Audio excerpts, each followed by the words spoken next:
Well, thank you guys for coming. As some of you might know, we're with Community Nurse Home Care. We're a home care company that we go into your home and provide services, whether it's nursing, therapy, speech, homemaking, a variety. But we also have a wellness department where we like to go into the community and educate on healthy living, healthy lifestyle choices, and really promote a quality of life. So with that being said, today we have Barbara, our registered dietitian, and I'll let her take over. Okay. Good morning, everyone. Good morning. Today we're going to be talking about eating well over the age of 50. And, as Tanisha said, we're all over the age of 50 with the exception of Tanisha and Derek. But anyway, our objectives for today's program. We are looking at ways that healthy eating benefit us over the age of 50. We think about how a lifestyle choice can impact how well we live. And truly, the choices that we make from when we're young carry over into how well we live when we're older. We're also going to look at the difference in calorie needs for men versus women. And we're going to take a look at this with regards to activity levels as well. So it's not just a straight number. We look at not very active versus very active.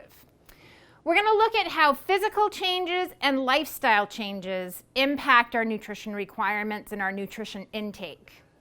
We'll also be taking a look at some creative strategies for making meals. Now, you're all going to get involved with that because we all need some creative ideas that don't require a lot of extra work and pots and pans. We'll also talk about some services which are available in the community that can help us to have nutritious meals without having to worry about a lot of extra work and effort. So beginning with our benefits of healthy eating, we'll see a few different themes in this first slide. The first thing that we have here is increased mental sharpness when we eat well. Now, in addition to eating well, it's also drinking enough fluids. If we are not drinking enough, everybody pick up your cup.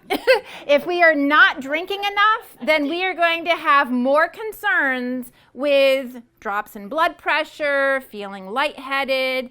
We don't have that same cleared kind of feeling. We need a variety of vitamins and minerals to help all of the cells in our body function properly. And that is not going to happen if we don't have a good variety of foods in our diet. We also have ability to fight off illness and disease and faster recovery times that are associated with eating enough protein in our diet. Now, some of what I see in my home care aspect of my job is that at times, having things like tea and toast and having a bowl of cereal as a meal serves as a nice, easy little something, and I'm eating. But what are we getting mainly in those kinds of foods?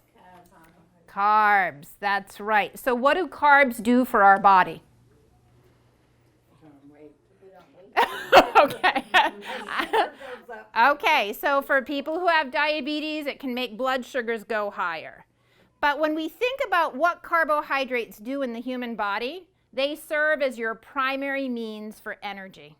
So I liken carbohydrates to the Energizer Bunny. You get that quick little whoop of energy, and then you're left flat. If you have protein in your diet, the protein is going to help to sustain muscle. It's going to help us with our antibodies because antibodies are part of our immune function in fighting off illness. When we don't have those types of things, our bodies are left lacking.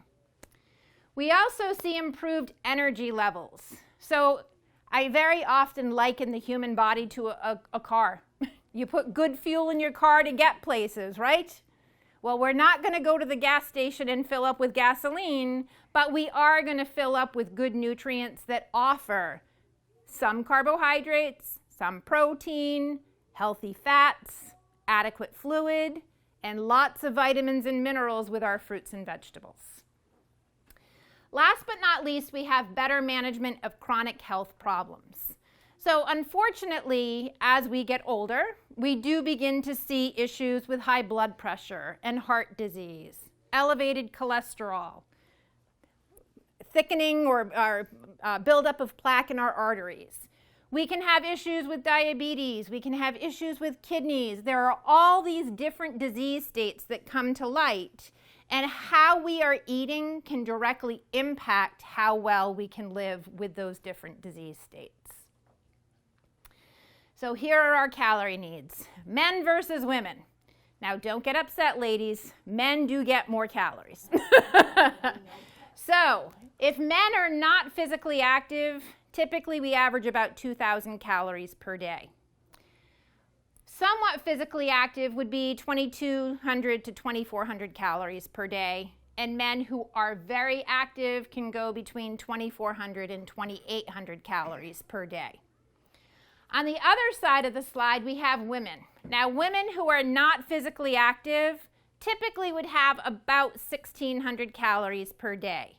And I know some of the ladies in this group have been working towards promoting weight loss, so we would actually tend to decrease that number if you're looking to promote weight loss. Those who are somewhat physically active would have about 1,800 calories per day, and those who are very active would be 2,000 calories per day. Now, I'm sure hearing 2,000 calories per day among the ladies, it's thinking, wow, that's a lot of calories.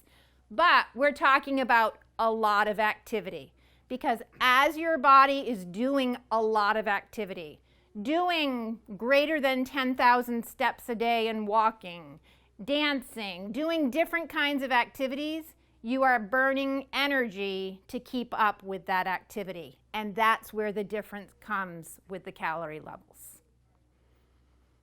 Okay? So, some of the changes that happen as we mature, we see a change in our metabolism. So, what does the word metabolism mean to everybody? Okay, so metabolism is the process of breaking things down. It's also the process of how our body can help to build things up as well. So it's all of these chemical reactions that are happening behind the scenes. We don't really seem like we're in control of them, but we do play an active role. One thing that does happen is if people have had a long history of cycling weight. What I mean by that, we are at a weight we'd like to lose. So we lose our weight, the weight comes back on. We try another diet, we lose our weight, weight comes back on. With weight cycling, we do tend to have more concerns with our metabolism not working as effectively. The other thing is, as we get older, we tend to find that the activities that we used to do, we may not be doing as frequently. So you'll notice that I have here, weight gain is a common concern for people as we age. And it takes a very concerted effort to go ahead and say, I'm going to take control of this, and I'm going to eat moderate portions, healthy, balanced meals, but I also want to participate in physical activity. So let's talk about physical activity. How much should we be doing, and how often? Depends on your condition. Okay, so that's a good answer, Dottie. She was saying depends on your condition. And if we are not currently physically active, the first thing we should be doing is checking with our physician to make sure that we are medically cleared to participate in some forms of physical activity. If you are not currently doing different forms of physical activity, we want to start small. So this could be doing 10 minutes at a time, a couple of times a week, but our goal is to try to work up to about 150 minutes of physical activity per week. Oh, per week. Per week, oh yeah. 150 minutes per week. So if you break this out, you could do about 30 minutes per day, 5 days per week. And it would give you a couple of days to just back off a little bit, and then your body can recover. Now, with those 30 minutes, 5 days per week, it does not have to be that we are doing the same type of physical activity every single day. So you can choose to do activities you enjoy. And what are some of those activities that you might enjoy? Okay, walking, gardening, what else? Housework. Yes. Housework. Yeah. Make a mental note of that, right? What else can we do? Swim. Yes, swimming is wonderful. And if anybody has concerns with their joints, swimming tends to make us feel a little bit more weightless, and it's not as harsh on our joints. What else can we do? Bicycle. Go on a bicycle if anyone likes to do that. Yeah. Treadmill. Treadmill. Does anybody like to dance? I love to dance. We can't with Alex. Yes. The gym. Okay, so at the gym, there are different kinds of activities. There are also yoga classes, Tai Chi. You can do flexibility and strength training kinds of exercises, which can still be effective. The idea is that we want your body to be using energy. So start small, and this is something that over time you can help to build, and ultimately that does help us with not seeing significant weight gain as a result of changes in our metabolism. Another thing that changes is our taste sensations. A lot of things can happen in our mouth. You know, we've got taste changes. Some people have changes in their dental health. We tend to have less saliva. So all these things kind of change the eating experience. With our taste centers, sweet and salty tend to become most prominent. So that's not very fair if we're trying to watch our blood pressure and stay away from salt, or if we have diabetes and we're trying not to have the extra carbs. But when we think about ways to help to give food flavor without adding salt, what can we do? What kind of seasonings? Unsalted seasonings, that's right. So not everybody loves Mrs. Dash, but Mrs. Dash is an alternative. They have the McCormick salt-free seasoning blends, which can be used.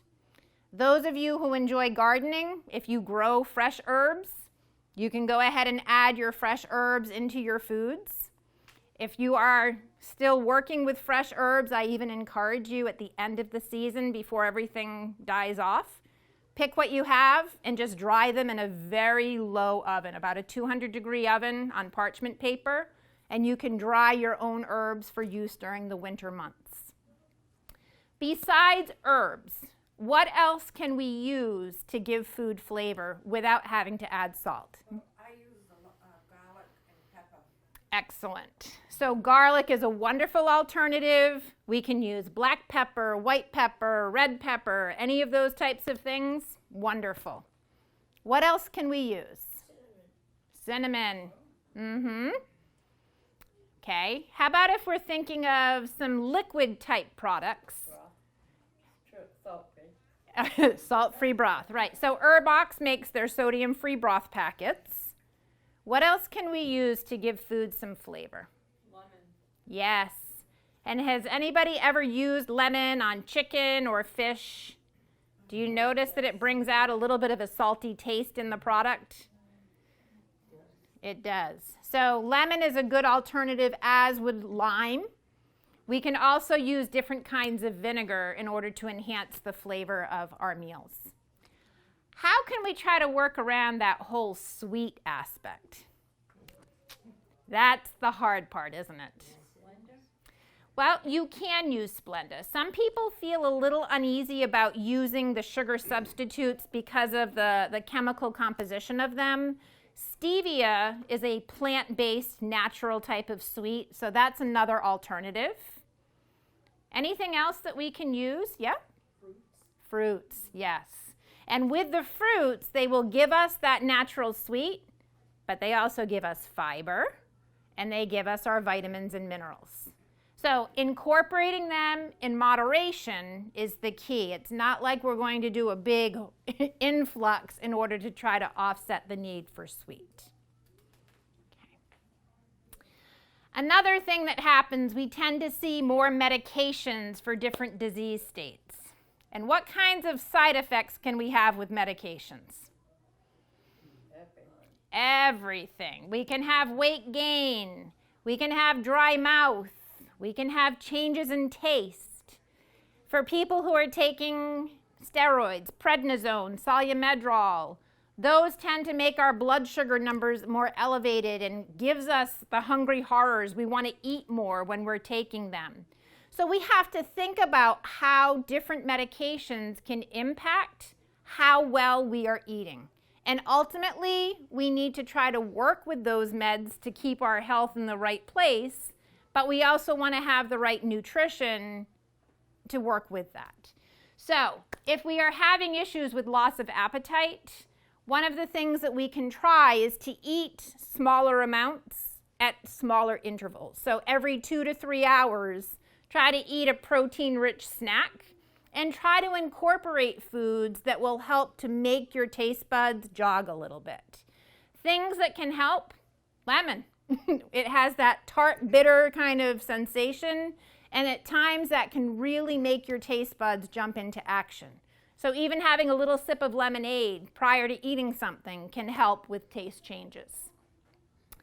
Another thing that we can do is if you are experiencing any kind of a metallic taste associated with medications, consider using plastic silverware, and that's another alternative to maximize our intake.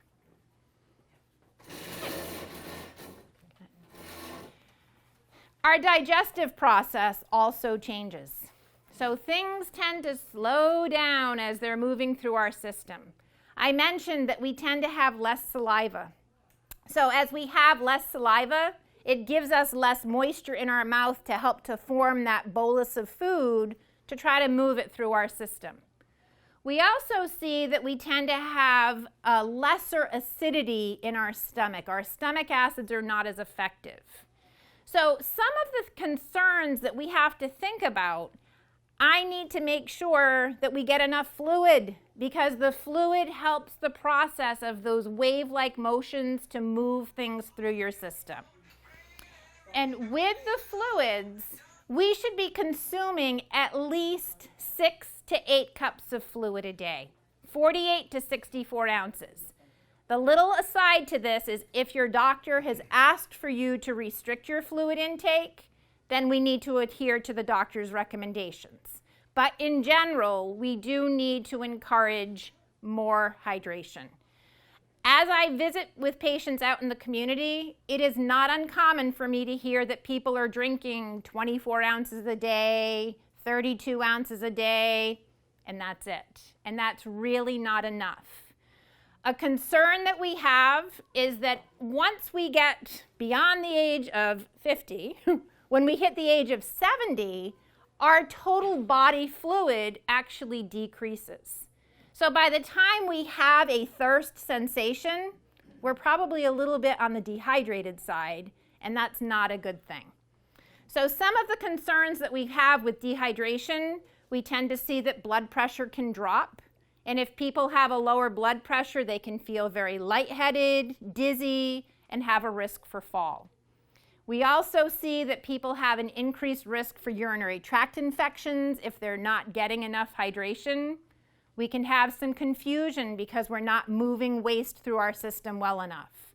So hydration is a very important component with this, and we'll talk about some strategies a little bit later to try to get our fluid intake up. I also have on here that we want to get our fiber intake higher.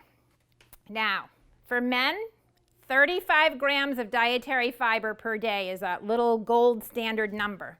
And for women, we want between 25 and 27 grams of dietary fiber per day. Where are we going to get this fiber from? Okay, so with the fruit, are we eating fresh, frozen, canned? What are we going to have? Fresh. Okay, so fresh is wonderful. Now, here's the part that's important. If we take the skin away, goodbye fiber. So people will say to me, I have apples. I love apples, but they peel them. Well, if we peel our apple, that's right. We can have issues with our teeth that make it difficult to try to chew through that peel, but the peel is where our fiber is at.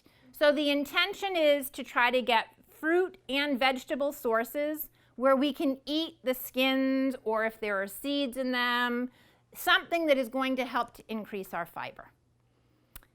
Where else can we get fiber from? Beans. Yes, excellent source. I would put beans at the top of the list. So beans and lentils, excellent sources of fiber. If this is the type of thing where we can add beans into soups, into chili, we can also add beans to salads. So you can put red kidney beans on a salad or put black beans on a salad. And that would allow for us to be able to increase our dietary fiber substantially. But that causes gas. Okay, so is gas not a good thing if we're trying to move things through our system? It does. But you know, fiber is not broken down by the human body, and that's why we have the creation of gas. So it is embarrassing, but try to plan it accordingly and work it in so that you can help to increase that fiber. Or get a pet and then blame it on your pet. Yeah. Where else can we get fiber from? Whole grains. Yes. So we want to aim for our whole grains. If we have a lot of white products where they've stripped the fiber away from the grain, we lose our fiber there. But if we can do more multi-grain breads and whole grain cereals, wonderful ways to help to bring that number up. So we can eat brown rice and whole wheat pasta in moderation. And these are additional sources.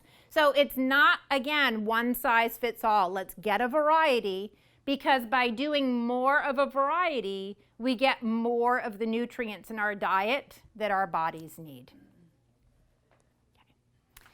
Some lifestyle changes. With lifestyle changes, we can have issues with loneliness and depression that can impact our ability to eat well. And this can go one of two ways. I have seen situations where people feel very lonely and they don't want to eat. It's just me. It's almost like they don't feel worthy to cook for themselves. But when that happens, we see a significant drop in weight. We see loss of muscle stores. This is not helpful. This is not going to allow for us to lead a healthy lifestyle, and it makes it so that we have a drop in a desire to participate in society. On the other hand, people can go towards overeating. So they may find that food has become their friend. And with that, there are a lot of comfort foods that would be incorporated into meal planning. And I shouldn't even really call it meal planning. It tends to be grazing. So it could be some candy, some cookies, a bowl of cereal, and just it keeps flowing throughout the day. And again, this can impact weight status, blood glucose management for people with diabetes, heart disease. So these are all concerns, and we want to try to think of some ways to work around that. The other thing that can occur is death, divorce, empty nesting. And what I like to see here is how can we include other people to make our mealtime social? So with mealtimes are a social event. We talk about the day. How else do we use food as a social aspect? To celebrate events. Absolutely. Have a birthday, people come over, we share a meal and cake.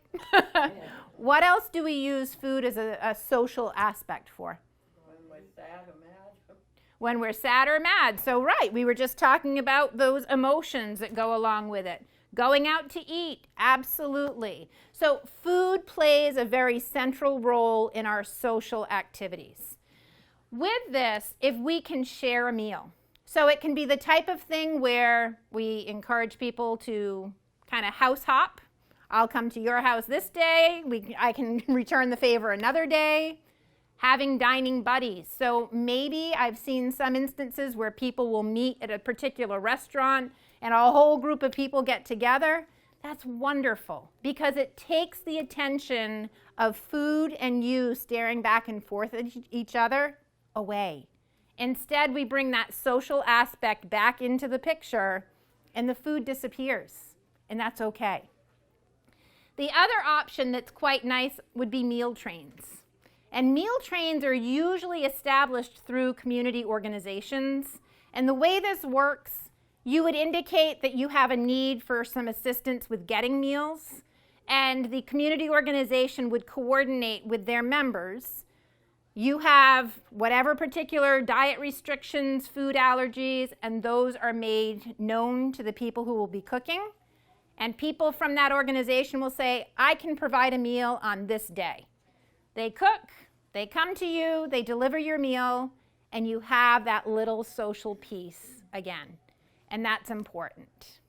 Okay, so these are some great ways that we can help to go ahead and get nice meals and not feel the social isolation. With Cooking for One, I'm sorry, I was just going to go back to Cooking for One. With Cooking for One, I do know it's a challenge.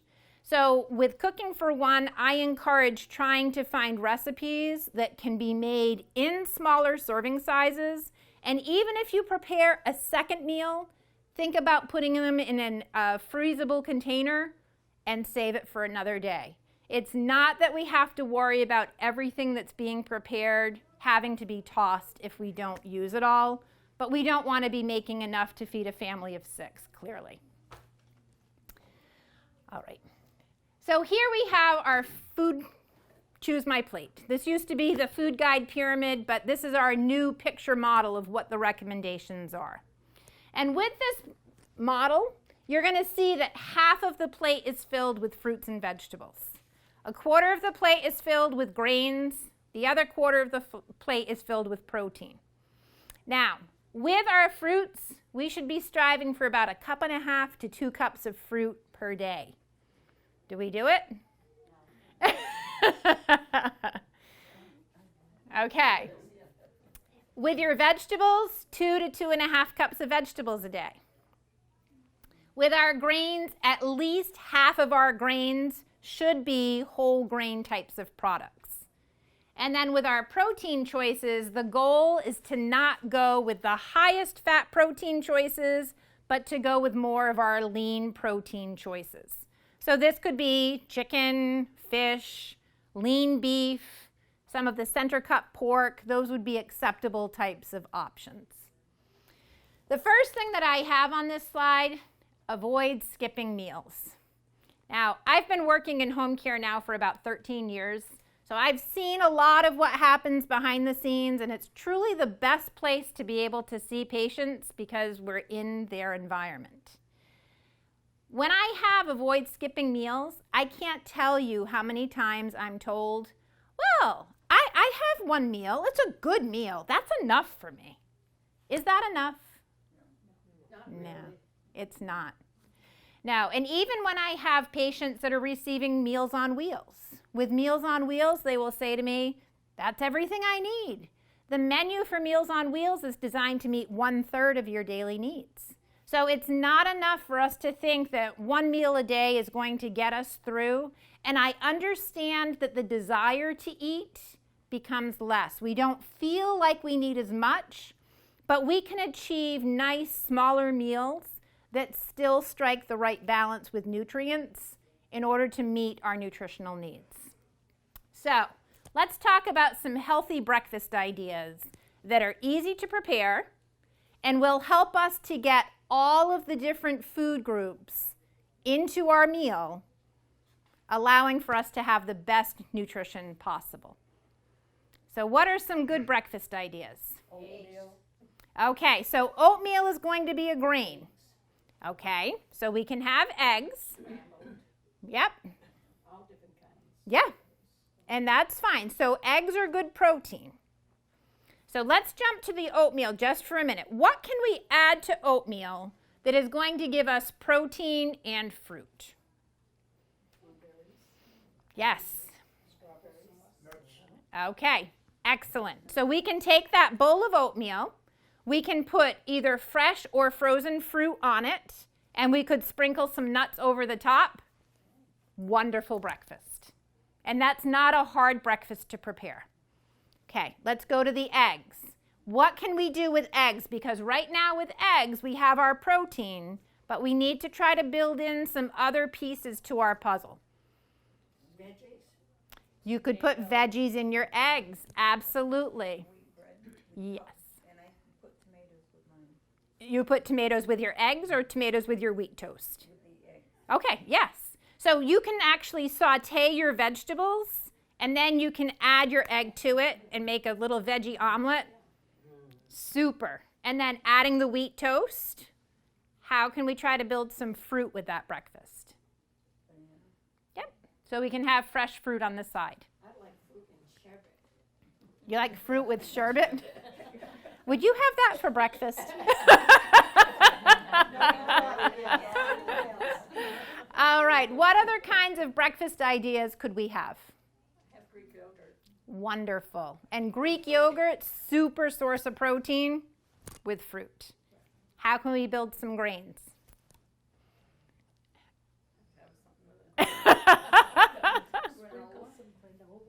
We can do that. Yep. So if we did Greek yogurt, I love Greek yogurt for the protein content, and it's a great source of calcium. So that helps us with maintaining the integrity of our bones. Adding the fruit, wonderful addition. We get fiber, we get vitamins and minerals. We can then add the granola for a source of grains. And we don't have to have a big bowl. This can be a reasonable portion, and we're still achieving what we're striving for. Any other breakfast ideas? Yeah. I have a question. You can have a drink for breakfast. You can put everything in the blender. A smoothie. Mm-hmm. But when the blender makes a smoothie out of an apple, Mm-hmm. is that taking some of the fiber away from your stomach isn't breaking it down because it's already broken down? It's okay, though. The fiber is still present in that drink. As long as you have not taken the skin off of the apple before you process it, that fiber is still present in there. Okay. But that's another nice way. If people feel like they are better equipped to have something that they can keep carrying with them and sip on, we could put Greek yogurt, fruits, a little bit of either juice or milk into the blender and process it and make a smoothie. And that's another great way to incorporate a good breakfast. Mm-hmm. Whole wheat bread French toast. Wonderful. So with your whole wheat bread French toast, you're getting the egg wash with some milk, which helped to incorporate some protein. We can also put fresh fruit over the top of that in place of using syrup. That's a good idea. Isn't that a good idea? I saw someone use for breakfast, like a little muffin pan. They put the egg into the little muffin pan, and then you don't have to really do anything. You just put whatever you want in the little muffin, and then stick it in the oven, and then, it's done in like a snack. Yep. So you can scramble up eggs, and you can put peppers, mushrooms, onions, and you just pour it into the little 12-cup muffin tin and bake them. Just make sure that you use nonstick cooking spray on them, because otherwise it will stick a bit. But yes, that is another great alternative, and people will call those their egg muffins. But again, that's something where you could make that one time during the week, and you now have 12 servings that can be divvied up across the week, or you can freeze some of them for another I time. was going to say you could make a bunch and warm it as you. That's what I. Yeah. Absolutely. That's a good idea. Yep. So these are all easy to prepare. You'll notice that nothing here requires us to have anything fancy, no crazy ingredients that we have to look all over the place for. These are simple, no-nonsense foods that we can put together in a meal and have the nutrition that we need. And we don't have to have huge portions, but we get the nutrients we need. Let's talk about some lunch ideas. What can we do for lunch? Lunch is tough. Lunch is tough. A good hot dog. Oh, good gracious. Well, there goes our chronic disease management.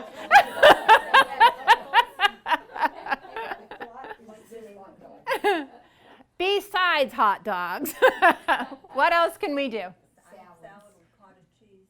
Okay, so salad, we can do cottage cheese with salad, and the cottage cheese will be our protein source.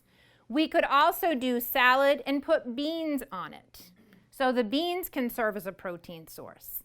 We can also do salad and put tuna, or if you have leftover grilled chicken from the night before, you can put that on a salad. So salads are very easy. Nowadays, we can go in, we can buy the salad mixes that are all chopped up for us to make it easier. You can buy the little grape tomatoes so you don't have to do any slicing and dicing. We can make this very easy, but still be very nutritious. What else can we do besides a salad? I've been instructed to use lettuce instead of bread when I make sandwiches. Okay, that is another great option, and Tanisha just used that the other day.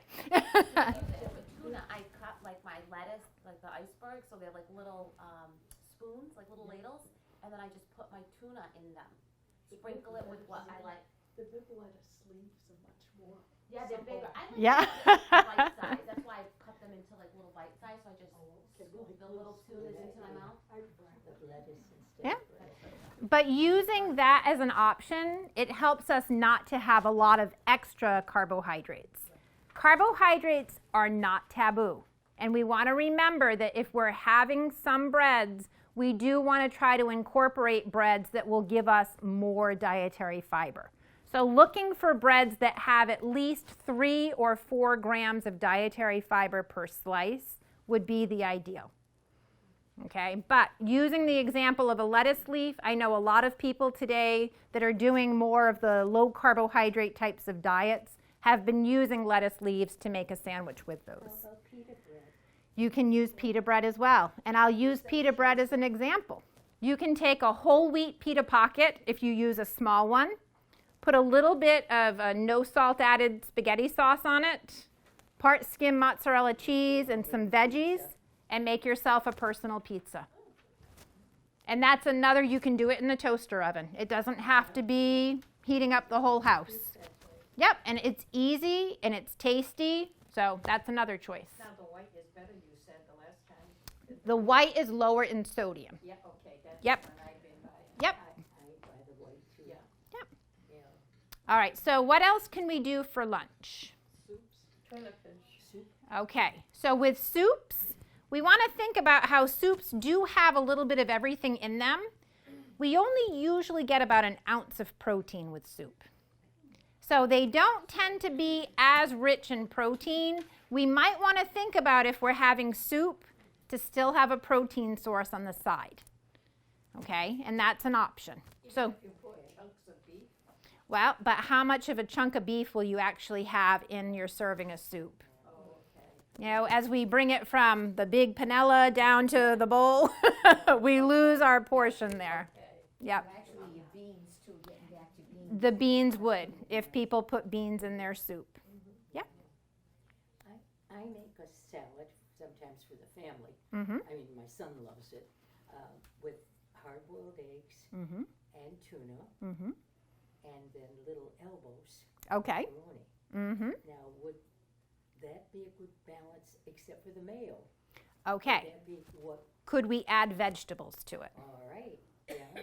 And then you would have your grains, and you could even try to use the whole grain pasta, but your tuna and egg would be protein. And then if you added vegetables into it, you'd have that balance. It would be. Okay. All right. Okay? I improvise a little. Yeah, and you mentioned tuna as well. So tuna, we can have a scoop of tuna on a salad. You can do the little open-faced tomato type thing. Lots of choices. Sounds good. I do go back to cottage cheese. You mentioned cottage cheese on salad. Cottage cheese and fruit plate can also make a good lunchtime meal. Have a slice of whole wheat toast on the side. Well, these little tomatoes. Yeah. Well, that would be perfect, wouldn't it? Absolutely. You could also do a cold plate with a couple of rice cakes. If you have any kind of meat that's in your refrigerator, you can have cottage cheese. And again, if it's a hot summer day, it's something that you're not having to worry about heating up the whole house, but you do get a good blend of Watch nutrients. Portion, moderation. Watch the portions. And that's where our MyPlate model comes into play. How about supper time? I like what they have now, the spaghetti, but it's actually a vegetable. So the You can spiralizers. have pizza without worrying, you can have spaghetti without worrying about the calories. So they have the spiralizers where you can use zucchini and summer squash and cook that up. You can have spaghetti squash in place of using pasta. So yes, that's a good way to incorporate our vegetables. There is a pasta now made with chickpeas. With, yep, Which there's I didn't chickpea think I would pasta. like, but I do. Yep, I'm seeing that we have pizza crusts that are made with cauliflower. So there are all different alternatives that are helping people to have variety. With our supper time meals, we have a couple of MyPlate models that we'll show you that just give you what the mix of the plate would look like with grilled chicken and things like that. How about snacks? That's the challenge, isn't it? Popcorn is wonderful. Now with popcorn, we just have to be careful not to fall into the trap of the white cheddar popcorn, the caramel corn, that's where we add in the extra sugars and salts. So if we can do an air-popped popcorn, or you can put popcorn kernels in a brown lunch bag and just put that in the microwave, hit your popcorn button, and you don't have the added fats or salt that way. So what else can we do besides popcorn? Gonna go back to your idea with breakfast cereal. Nuts. Nuts are a great source. So almonds and walnuts, wonderful sources of omega-3 fatty acids. And we are looking at how those types of fatty acids are helping with decreasing inflammation. So they're good. But with any of our snacks, good is wonderful, more is not better. Even if it's healthy. Even if it's healthy, that's right. So I think we can fall into the trap of, well, this is really good for me, so if it's that good, if I have more of it, I'm going to be so much better off. But with nuts, we do get a lot of fat in nuts. They're healthy fats, but we still take in those calories. So we've got to be careful to keep the portion size, what would fit in the palm of your hand. You mentioned the last time I was at one of these that you could take 20 grapes and put them in a baggie and put them in the freezer. In the freezer. Yep. And that would be something on a hot day. That's right. So having fruit as a snack is great. And yes, freezing grapes. That's right. You're going to have to sit and sort of suck on it a little bit instead of just crunching. Yeah. And that does slow you down, and that's a nice, refreshing type of snack. Is there special ice cream you can do? So with ice cream, portion control is the key. Yeah, but there's special. Well, they have some slow churned ice cream, which is lower in fat. You can also look at a low fat or fat-free frozen yogurt. And if we're looking to help to decrease the calories, those would be more effective. What are the pros and cons of having peanut butter? Okay, so the pros are it's great protein. And it's a healthy kind of fat. It's a monounsaturated fat, but it is high in fat. Right. So it has more calories in a small portion. So having some peanut butter is okay, but we want to keep our portion to about 2 tablespoons. And we can do fruit with peanut butter, whole wheat crackers with peanut butter. Those make great snacks, but we don't want to be scooping the peanut butter. I've had patients say to me, I can just sit there with the jar and eat it by spoon. That's why I say that. I get the Teddy's unsalted. Wonderful. And they said, no sugar. Yep, All natural. it's all natural. That's a wonderful product. Yep, that's the Teddy unsalted peanut butter. It's got oil and you've got to. Okay, so put it upside down. Store it on its lid. And then when you flip it over, the oils go back in, and you don't have to worry about stirring as much. I bought it. I thought that's a pain. Yep. So we can also have a little bit of cheese. We don't want to be overdoing it. Swiss cheese in particular tends to be lower in sodium. Well, it's personal preference, and that's okay. There are certain things for some people and not for others, but we could do cheese with crackers, cheese with fruit, and that can also serve as some snack ideas. I like the provolone. You like the provolone? Yep. Yeah. I like peanut butter and apples. Wonderful. I've even encouraged people to do banana slices and put a dollop of peanut butter on the banana slices. That's Yep. good. What about just, like sometimes I'll boil up like a dozen eggs, hard-boiled eggs. And that's great just to grab. Yep. You know? And that's a fine snack. Yeah. It's good protein. National Cholesterol Education Program is recommending 4 whole eggs a week. 4 per week. Okay, the whites, you can have as many whites as you'd like because the whites are outstanding protein. It's the yolk that we're more concerned with cholesterol. Okay, so we have a lot of ideas. So happy eating, everybody. Yep. You can have peanut butter on celery sticks. You can, absolutely. And you can even put raisins and make ants on a log if you want. Don't want the raisins, just do the celery and peanut butter then. All right, so here we have a couple of examples of what the MyPlate model could look like. On the right-hand side of the plate, you'll notice that we have grape tomatoes, spinach, and some carrots. On the left-hand side at the top, we have roasted potatoes, and the bottom portion is some chicken. And then we have a serving of grapes on the side. There is nothing here where we're eating a lot of any one particular food, but we're putting little portions of each of these food groups together, and we're getting the right nutrient mix. Here's another one where we have grilled chicken, brown rice, broccoli, strawberries, and a glass of milk. And again, reasonable portions. You'll notice with the rice is not this heaping pile of rice. That's right. So if we can keep it right around that half-cup portion size, there we're striking our right balance. Okay? Sure. Hummus is fine. So hummus is going to give us a little bit of protein. So you could use baby carrots and hummus as a snack or whatever vegetables you like. I use baby carrots as an example, but yes, that's fine. Vegetable crackers, would it be good? Vegetable crackers, are you talking about the vegetable flavored crackers? They're loaded with salt. Okay. So as ways to be able to help to monitor our portion sizes, we can all eat very well, but it's striking that right mix of nutrition. So we have some examples here of different food scales that would help us to portion out meats. You do not have to go to the expense of a scale. I also use my hands a lot when I talk about portion sizes. So if we think about the size of the palm of your hand and the thickness of a deck of cards, that would be about a 3-ounce portion.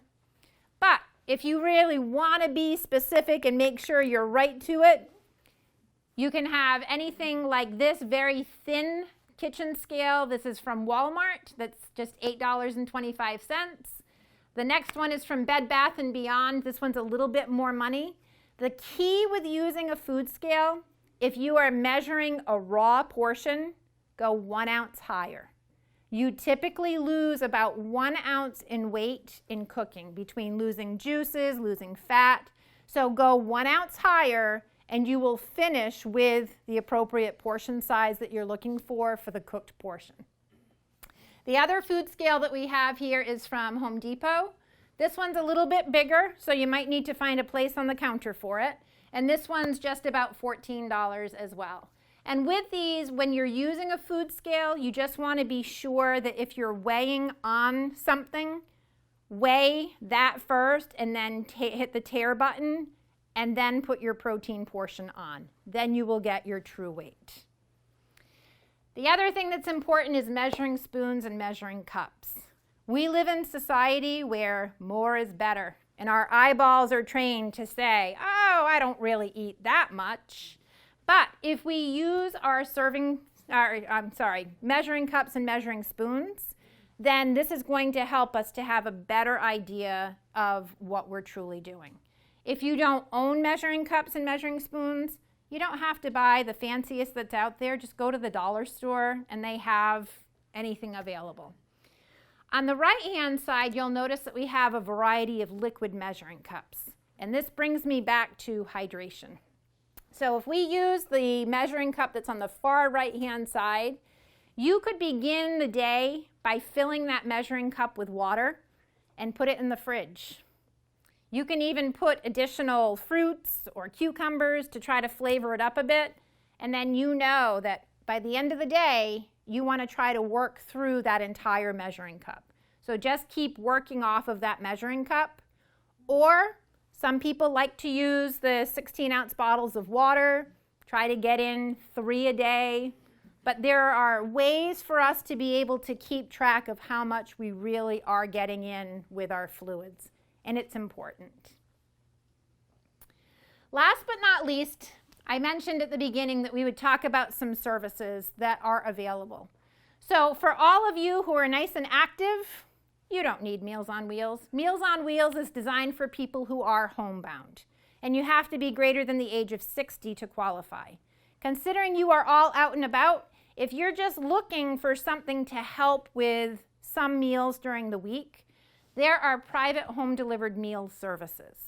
So some of the examples, I know I've talked about Carmen's before. There's Carmen's Family Chef Service. There's Sid's Creative Kitchen. There are Planet Eats that are popping up here, there and everywhere. There's Healthy Bites. So there are different kinds of services that are available. With these programs, you would place an order for usually 3 meals. It could be more depending on the company. And they will do the food preparation. They deliver all of the meals at one time. You pay, and you don't have to worry about shopping. You don't have to worry about planning, prepping, cooking, cleanup. It's just a very easy alternative that allows for you to have some good balance in your nutrition. Okay, questions?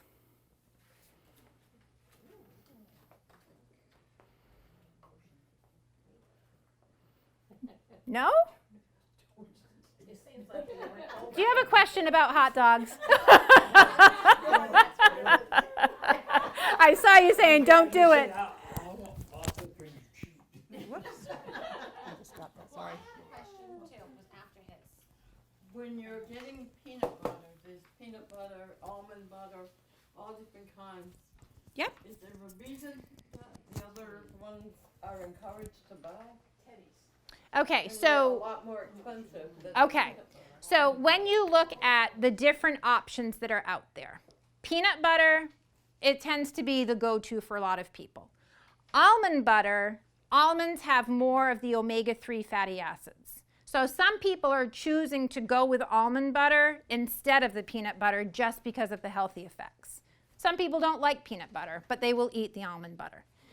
The other thing that we're seeing a lot of nowadays, and this has more to do with food allergies, is sun butter, which is made out of sunflower seeds. So if you have a grandchild that's in school and they're in a strictly peanut-free room, sunflower butter tends to be okay and can be eaten in the presence of kids with peanut allergies. In the grocery store. They have sun butter. It's called sun butter, but it's made out of sunflower seeds.